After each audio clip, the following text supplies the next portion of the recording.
the top 3 highest magnesium meals out of all of the recipes I analyzed last week. Why care about magnesium?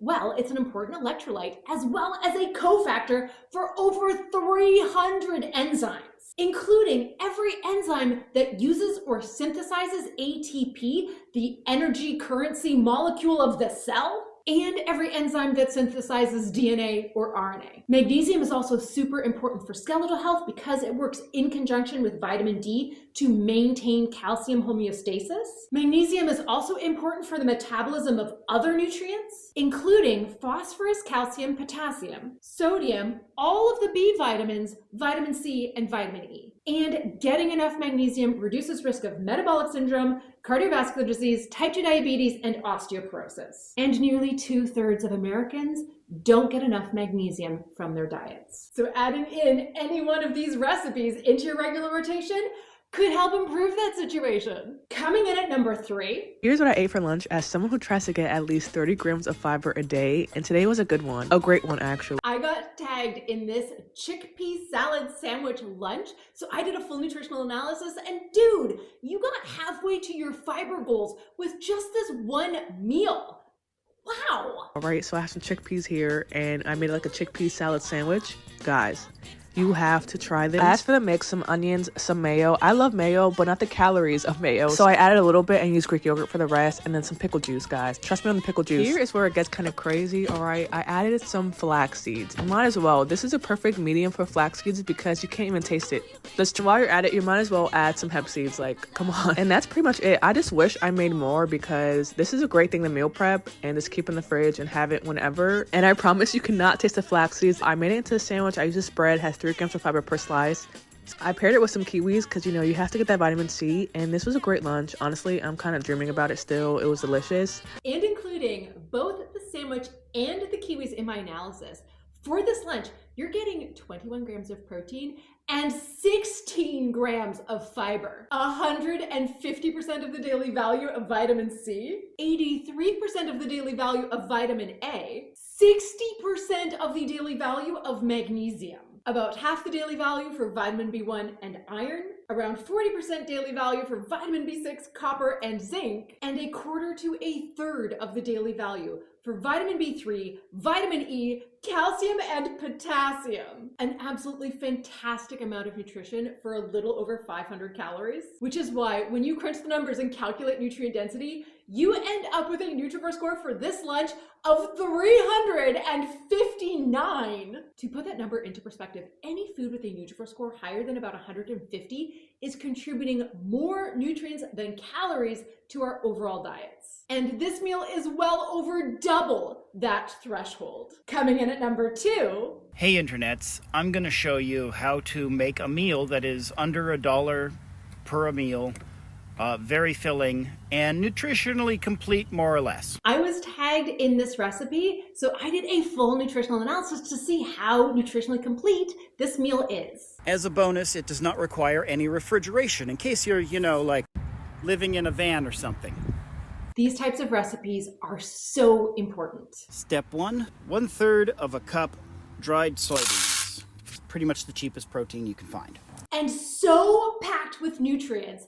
Soybeans are tied with beef liver for making the most best food sources of lists for essential nutrients. Step 2, 1/3 cup rice. Step 3, 1/3 of a cup spinach flakes. These are dried, so they'll last forever. And they have impressive nutrient retention over fresh spinach. Step 3, you want a dollop of some kind of fat.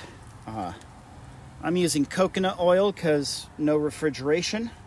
This stuff will keep for years, but if you just want to use butter, butter's fine. Vegetable oil, especially canola oil, would be another healthy and affordable choice here. Although I'd suggest adding that right before cooking, so maybe not as batch meal prep friendly. Step 3, add some flavor. This is adding flavor along with additional vitamins, minerals, and antioxidant phytonutrients. Finally, add a little more than a cup of water. Probably till about there. More is safer than less.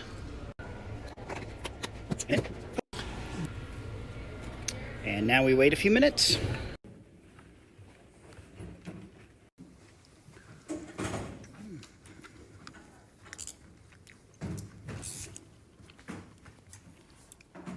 It tastes perfectly okay.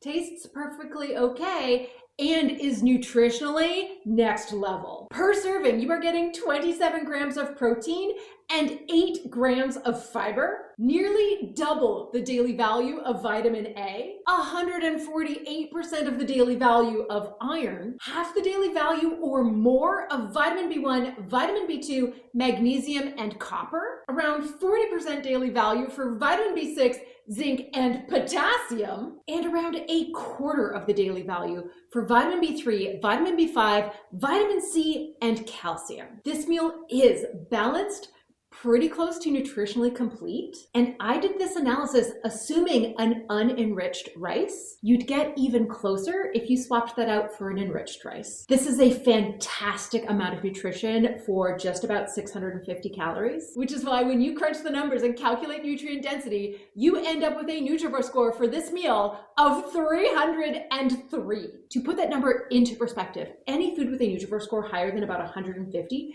is contributing more nutrients than calories to our overall diet. And this meal is about double that threshold. And the top highest magnesium meal out of all of the recipes I analyzed last week. If there's anything you make from my Greekmas series, it has to be these Gigantes Skordati, or in other words, the most delicious garlicky lemony baked beans I have ever made. And I did a full nutritional analysis of this recipe name that I can't pronounce, but it's impressive. It all starts off with some liquid gold in a pan, chopped shallot, and enough garlic to make your breath smell for the whole day. We then hit it with the butter beans, lemon juice and zest, and leave it to simmer before baking until it looks like garlic confit. Dill and parsley go in at the end to give it that freshness, and all that's left to be done is devour with some bread to soak in all that zumi. And accounting for the bread, per serving, you are getting 25 grams of protein and 21 grams of fiber. 90% daily value for iron, 69% daily value for magnesium, nice. 53% of the daily value for potassium, and about half the daily value for vitamin B1 and vitamin B6. About a third of the daily value for vitamin B5, vitamin A, and zinc. About a quarter of the daily value of vitamin E, and about a fifth of the daily value for vitamin B2, vitamin B3, and vitamin C. A fantastic amount of nutrition for a little over 600 calories,